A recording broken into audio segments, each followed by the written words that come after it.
ನಮಸ್ಕಾರ. ಇವತ್ತು ನಿಜಲಿಂಗಪ್ಪನವರ ಪುಣ್ಯತಿಥಿ ಅಂಗವಾಗಿ ಪುಣ್ಯ ಸ್ಮರಣೆಯನ್ನು ಮಾಡಲಿಕ್ಕೆ ನಾವೆಲ್ಲ ಇಲ್ಲಿ ಸೇರಿದ್ದೇವೆ. ನಾನು, ಭೀಮಣ್ಣ ಖಂಡ್ರೆ ಅವರು, ಗೃಹ ಸಚಿವರು, ನಮ್ಮ ರಾಮಲಿಂಗಾರೆಡ್ಡಿಯವರು, ಗೃಹ ಸಚಿವರಾದಂಥ ಖರ್ಗೆ ಅವರು, ಶಂಕರ್ ಬಿದ್ರೆ, ನಮ್ಮ ಚೀಫ್ ಸೆಕ್ರೆಟರಿ, ಇನ್ನು ಅನೇಕರವರ ಅಭಿಮಾನಿಗಳೆಲ್ಲ ನಾವೆಲ್ಲ ಸೇರಿದ್ದೇವೆ. ನಾನು ಕೂಡ ಅನೇಕ ಬಾರಿ ನಿಜಲಿಂಗಪ್ಪನವ್ರ ಹತ್ರ ಚರ್ಚೆ ಮಾಡಿದ್ದೇನೆ. ನಾನು ಎಸ್.ಎಂ. ಕೃಷ್ಣರವರು ಹಲವಾರು ಬಾರಿ ಅವರ ಜೊತೆಯಲ್ಲಿ ಹೋಗಿದ್ದೇವೆ. ಸೋನಿಯಾ ಗಾಂಧಿಯವರು ಕೂಡ ಅವ್ರನ್ನ ಭೇಟಿ ಮಾಡಬೇಕು ಅಂತೇಳಿ ಚಿತ್ರದುರ್ಗಕ್ಕೆ ಬಂದಿದ್ದರು. ಕರ್ನಾಟಕ ಭವನದಲ್ಲೂ ಕೂಡ ಅನೇಕ ಸಂದರ್ಭದಲ್ಲಿ ನಾನು ಪ್ರಥಮವಾಗಿ 2ನೇ ಬಾರಿ ಶಾಸಕರಾದಾಗ ಹೋಗಿ ಅನೇಕ ಅವರ ಆಚಾರ ವಿಚಾರಗಳನ್ನು ತಿಳಿದಿದ್ದೇನೆ. ನಮ್ಮ ಕರ್ನಾಟಕಕ್ಕೆ ಭಾಳ ಗೌರವನ ತಂದಂಥ ಒಬ್ಬ ಧೀಮಂತ ನಾಯಕ.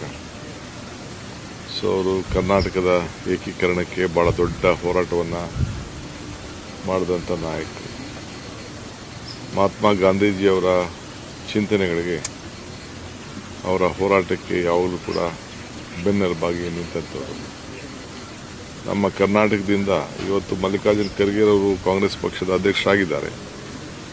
ಆದರೆ ಮೊದಲನೆಯ AICC ಅಧ್ಯಕ್ಷರಾಗಿ ಕೆಲಸವನ್ನು ಮಾಡಿ ಕೇಂದ್ರದಲ್ಲೂ ಕೂಡ ಅವರ ಧ್ವನಿ ಕನ್ನಡಕ್ಕೆ, ಕರ್ನಾಟಕ ಏಕೀಕರಣಕ್ಕೆ ಭಾಳ ದೊಡ್ಡದಾಗಿತ್ತು. ಅವರ ಸರಳತೆಯೇ ಒಂದು ದೊಡ್ಡ ಆಸ್ತಿ. ಸೊ ಕೊನೆಗೆ ಅವರ ಆಸ್ತಿಯನ್ನು ಕೂಡ ಇವತ್ತು ನಾವು ಯಾರು ಪಾಲು ಆಗಬಾರ್ದು ಅನ್ನೋ ದೃಷ್ಟಿಯಿಂದ ಸರ್ಕಾರನೇ, ನಮ್ಮ ಸಿದ್ದರಾಮಯ್ಯನವರ ಸರ್ಕಾರದಲ್ಲಿ ನಾವು ಅದಕ್ಕೊಂದು ದೊಡ್ಡ ಜವಾಬ್ದಾರಿ ತೆಗೆದುಕೊಂಡು ನಾವು ಅದು ಸರ್ಕಾರದ ವಶಕ್ಕೆ ತೆಗೆದುಕೊಂಡಿದ್ದೇವೆ. ಇವತ್ತು ಇಂಥ ನಾಯಕರ ಆಡಳಿತ, ಪರಿಶುದ್ಧವಾದಂಥ ಆಡಳಿತ, ಜಾತ್ಯತೀತ ತತ್ವ, ಬಸವಣ್ಣವರ ಚಿಂತನೆ ಇವೆಲ್ಲ ಕೂಡ ಪ್ರತಿಬಿಂಬಿಸಿದಂಥ ಒಬ್ಬ ಶ್ರೀಮಂತ ಮುಖ್ಯಮಂತ್ರಿ ನಾಯಕರನ್ನು, ಅವರ ಹಾದಿಯನ್ನು ನಾವೆಲ್ಲ ಬೆಳೆಸ್ಕೊಂಡು ಈ ಸಂದರ್ಭದಲ್ಲಿ ಹೋಗಬೇಕಾಗಿದೆ. ಸೊ ಆ ದಿಕ್ಕಿನಲ್ಲಿ ನಾವೆಲ್ಲ ಸೇರಿ ಖಂಡಿತ ಕೆಲಸ ಮಾಡ್ತೀವಿ. ಈ ದೇಶಕ್ಕೆ ಒಂದು AICC ಸಂದರ್ಭದಲ್ಲಿ AICC ಅಧ್ಯಕ್ಷ ಸ್ಥಾನ ಆಗಿ ಈ ದೇಶದಲ್ಲಿ ಕಾಂಗ್ರೆಸ್ ಸರ್ಕಾರ ಅಧಿಕಾರದಲ್ಲಿದ್ದಾಗ ಕೊಟ್ಟಂಥ ಮಾರ್ಗದರ್ಶನಗಳು ಇವೆಲ್ಲ ಕೂಡ ದಾಖಲೆಗಳಲ್ಲಿ ಇಳಿದಿದೆ. ಬೆಳಗಾಂ ಅಧಿವೇಶನ ಸಂದರ್ಭದಲ್ಲೂ ಕೂಡ ಅವರ ಪಾತ್ರ ಭಾಳ ದೊಡ್ಡದಾಗಿತ್ತು.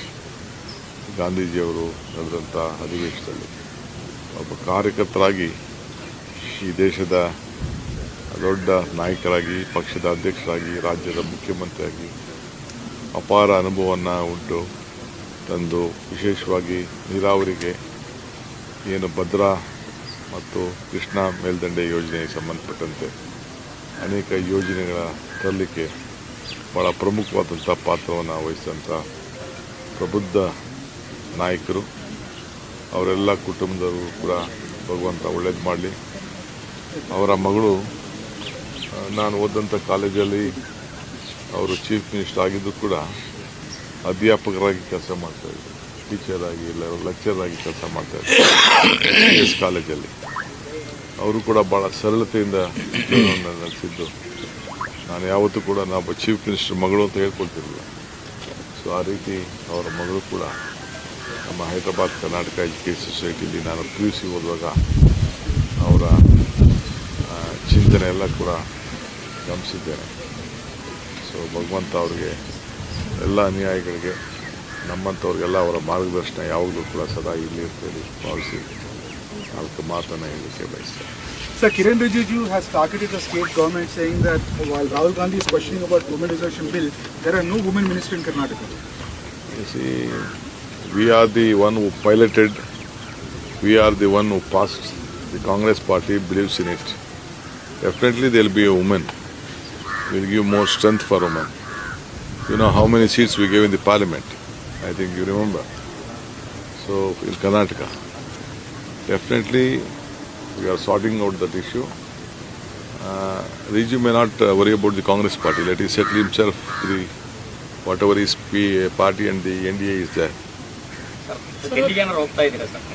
ಹೋಗ್ಲೇಬೇಕಲ್ಲಪ್ಪ, ಹೋಗ್ತೀವಿ. ನಿನಗೆ ತಿಳಿಸ್ಬಿಟ್ಟು ಹೋಗ್ತಾರೆ.